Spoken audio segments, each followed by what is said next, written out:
So in this video, pag-uusapan naman natin paano mo i-link yung VT Markets account mo or brokers account mo or Light Finance account mo sa MT5. Okay, sa MT5.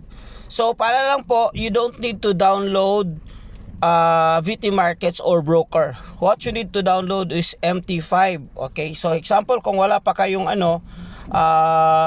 wala pa kayong MT5, so you go to, punta ka sa Play Store, search mo lang dito MetaTrader 5. MetaTrader 5. Ito po MetaTrader 5. Yun po yung i-install nyo, is this one, MetaTrader 5. Yun po yung install nyo.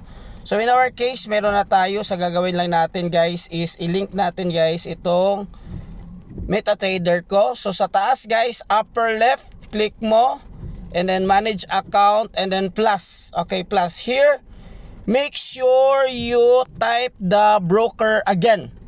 Nakita natin yung VT Markets, but ito yung common mistake, so kailangan mo siyang i-type para ma-refresh.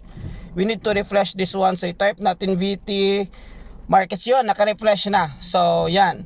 So pag type natin VT Markets guys, dito maraming nagkamali. Okay, dito maraming nagkamali. Iba yung account mo pag login sa VT Markets, iba din yung MetaTrader account mo or MT5 account. Yung MT5 account, yun yung video how to create live or how to create demo. After you create that one, may nag-i-email sila, 100% yan nag-i-email. Minsan lang medyo nagkaroon ng delay, pero minsan lang, most of the time nag-i-email sila. So gagawin natin, punta ta doon sa email natin, email. So here, nandito na. So ito yung login natin guys. So gagawin ko guys is i-copy paste ko lang ito. Okay, copy. Punta ako ulit sa copy. So make it sure guys you copy paste again properly. Okay. Usually dito nagkamali kasi syempre pag mali ang login, mali ang password, hindi talaga mag-went through dyan. So ulitin ko, balik ka dito sa MT5. Itong password guys, I suggest na i-copy paste mo kasi may mga character nga same, like letter I and letter L is the same, or letter Z, number 0 and letter O is the same.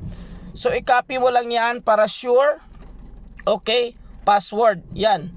Pag na-refresh mo, na-type yung VT Markets, tama yung password mo, last thing titingnan mo guys is yung server.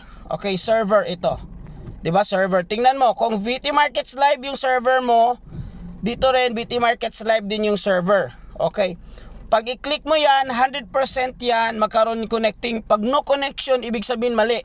Mali yung password, mali yung login number. So connecting yan guys. Pag connecting na yan guys, o yan, ito connected na.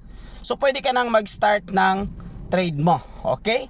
So yun lang po guys. Make it sure na tama yung login, password at na-refresh mo yung broker. Alright?